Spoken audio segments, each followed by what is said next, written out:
All right, peace and blessings. Peace and blessings. Assalamu alaikum. Shalom, family. Thank you for joining me this morning. And today we're going to talk about the other side of Will Smith and Jada reality. Because it's not just their reality, but it's a reality that we all share in common. It is the struggle of life. It is the struggle in relationships that we have to be able to master. We have to be able to understand how to make it through troubled waters.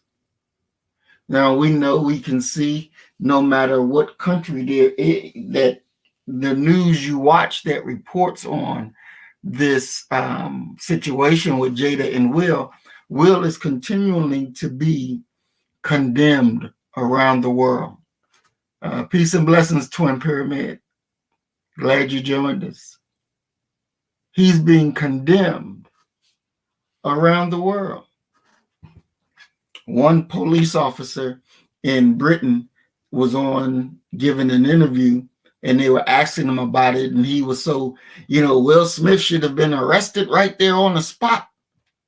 He should have been thrown under the jail. What? You notice how, peace, so brother 85, you notice how in all of their condemnation and trying to break him because of the slap that he did on Chris Rock. And so there's a section of demons calling out for Will to be arrested, calling out for Will to lose his Oscar, because he had the audacity to get up and defend the woman he loved. Even Jim Carrey came out and said Will Smith should have been arrested on the spot. I was disgusted. Now I say, look at this cracker. You were disgusted. Well, were you disgusted when you gave that girl those narcotics, those prescribed medications that she wasn't supposed to have? Was you disgusted? Was you arrested when you gave her those prescription medications that wasn't in her name and neither was it in yours? Were you disgusted? Were you arrested when she committed suicide using that same medication that you illegally gave her? She lost her life. She is dead. Did you go to jail? Did you go to jail? Where was your condemnation then for yourself? But you got the nerve to talk about Will Smith should have been locked up right then and there. But you contributed. You caused a person's death. And you walked away with no problems. No jail. No jail. But now the guilty sit back and want to judge the innocent. This is a real world that we're in. This is a real world that we're in. This ain't a joke. And I know Brother Will is probably feeling the pressure of being condemned by damn near almost every white establishment in the world. But I say this to our brother. Fuck them. Truly. To hell with them. Who are they to judge us? Right? Who are they to pass judgment on us? Now here you have two countries going to war with each other. You have Ukraine being racist towards black people during the time of war. Did we hear Jim Carrey come out and say, oh, that's disgusting? Did you hear Jim Carrey come out and condemn the Ukrainian people, to condemn the Ukrainian government, to condemn them? No, he's quiet on that. He ain't got nothing to say on that. But when a black man takes up the cause of his wife and executes judgment, oh, then there's a problem. There's a problem. They don't have a right, nor do we give them the authority to describe what black love looks like. They don't have that. They don't have that kind of grace to define for us how we should act, how we should respond when we're under attack. Will Smith loves his wife. There's no question on that. He loves her immensely. They've been married for over 25 years. For over 25 years. And of course, everything ain't been perfect. You're going to have your ups and your downs, your ins and your outs. But they still together. Some marriages don't make it a year. Some don't make it 2 years. Some don't make it 3 years. Because you give up in the process. As I say, the race is not to the swift, nor is it to the strong, but to those who can endure to the end. Marriage is a lifelong commitment. But many people break their commitments not only to their marriage, not only to their mate, they break their commitment to themselves. And they become an enemy of self. They become an enemy of self. Because you quit the process. You break down. And you give up. When you should not break down, you should not give up. Your behavior is a reflection of your freedom. So like I said yesterday, when Will got up to handle his business, he wasn't fearing what the police going to do. He wasn't fearing what the world was going to say. He got up and handled his business and strolled back to his seat. We talked about love, and I said that our love is all we got. It's the power of God in me, in you. It's the power that directs my talent, my energy, my being to serve the object of my love. That's powerful. That's powerful. Ain't no ins and outs about it. That's powerful. That's why it's taught that real love casts out fear.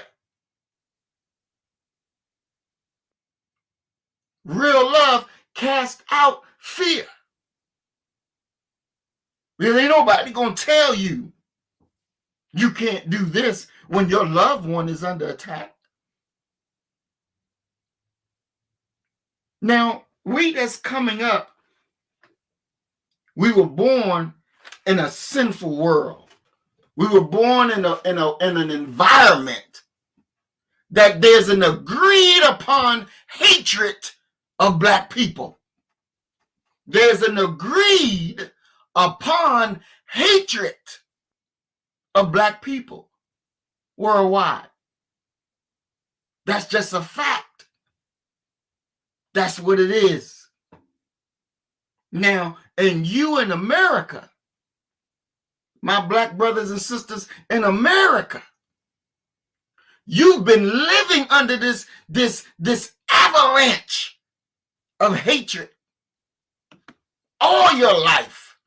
There's systems set up against you. There's nets set in place to take you from one thing to another thing straight to jail. It's called the prison to school pipeline. Then they enhanced it with the cradle to school to pipeline. Set up against you. This is the reality. This is the reality that affects your life each and every day. Each and every day. It's a headache being black in America. See, what we got to understand and what the world needs to understand is that America is Golgotha for us. America is Calvary for us. That's what America is. What is Calvary? What is Golgotha? That's the place where Jesus was put up on the cross. That's where Jesus was put up on the cross and so-called, quote unquote, died. But America, for the black man and woman, America is Calvary for us. You up there on the cross daily, getting whipped daily. And there's no break. There's no break. There's no sympathy. No, look at that nigga. Oh, this nigga, this nigga. There's no love. There's no sympathy. There's a cold reality. That even though you are around many people, the reality is you still feel alone. You still feel alone. Why is that? Why can you be surrounded by hundreds of people and you still feel alone? And that's right, so Brother 85. No love for the black man. He is despised and hated in America. No love for the black woman. She is despised and hated. And both can be a tool used against our own selves. There's no love for us. And they're ready, even though we give life to the world. We give culture to the world. We give advancement to the world. This is what we have done. This is what we do. What do we get in return? Nothing but hatred. We created different music genres. We created hip hop, rap. Next thing you know, it gets exported over to Korea and they call it K-pop. But they don't like black people. But yet, they dressing like us. They're trying to rap like us. Why? Not because they love us. There's no love for us in their hearts. But there's an agreed view when it comes to us that they share. And that's hatred for us. That is the destruction of us. And we got to understand that. We have to know that because we were born in such a manner, we're not going to be perfect. We're not going to get everything right. That's just the reality of it. Why? Because the system that we were born in, and then the conspiracy to destroy you from what? From a baby. The system that's set up to destroy you from a baby. And you got to understand that they planned your destruction even before you were born.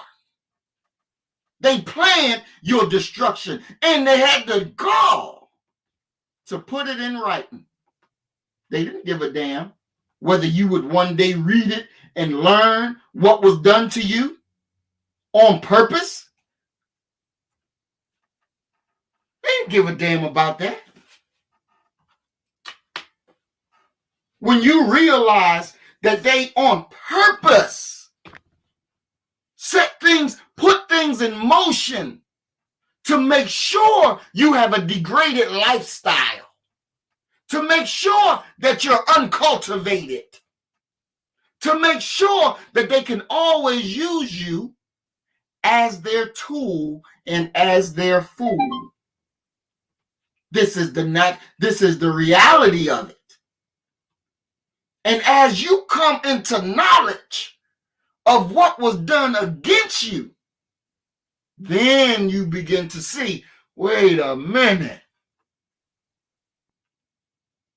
You begin to see that this demon is your real enemy. And you begin to understand. I'm working on my next live where I'm going to show you how we have been under this genocidal attack and this ethnocide attack that we've been under. So if you've been under a genocidal attack and an ethnocide attack, there's no way that you're going to be normal. There's no way that you're going to do everything right.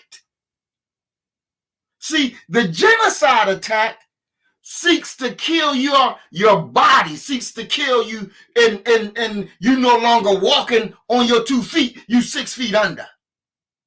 The ethnocide, that's when they kill the spirit, that they're trying to kill the soul of the individual. I'm going to show you their genocidal and their ethnocide attack against you. And then people expect that you're going to be 100% okay under such wickedness that they seek to destroy you and your children. This is real. And I'm going to show it. I'm going to lay it out there for you. And you see for yourself. I ain't never led you wrong. I've always told you what it is so that you can see and you can understand why you in these conditions. And so that you'll be able to have patience with one another as we come out. As we come out of the debauchery and the deconstruction of us. Because we will be raised up out of this condition. We will be raised up out of this condition. Yeah, we got a real enemy. And the most important thing, you should never stop the progress of moving forward and learning all that you can about yourself. Because we're in a process of rejuvenation. We're in a process of being reborn again. Reborn again with a quickening spirit. We're going to walk through this thing. So look for it. Hopefully it'll be this weekend where we're going to deal with the genocidal and ethnocide attack against the black man and woman so that we can understand exactly what's going on, because it's so important. We can't make a mistake. We can't make a mistake. It's our time now. It's our time to rule. In order to rule and to rule properly, we got to understand the lay of the land. We got to understand the conditions and what must be done. We got to understand these things, and we got to get up and move out and conquer. Ain't no two ways about it. We got to get up, move out, and conquer. And conquer. Family, my time is up. I just wanted to come to you this morning and let you think on that, because we got to delve into these relationships and how do we properly maintain relationships one to another. We got to be able to do this because we got to be successful. So there's a lot of repair work that we're going to have to do. But we're going to get into it. And I love you all. And I ask everybody to like, share the video. Please subscribe if you have not subscribed as we work to get our numbers back up. As we work to get our numbers back up. I love you all, family. As we always say, you kill the nigga in you, I'm going to kill the nigga in me, and our God will reign supreme. We are Black First. Today, tomorrow, and forever. Love you, family. Peace and blessings. Assalamu alaikum.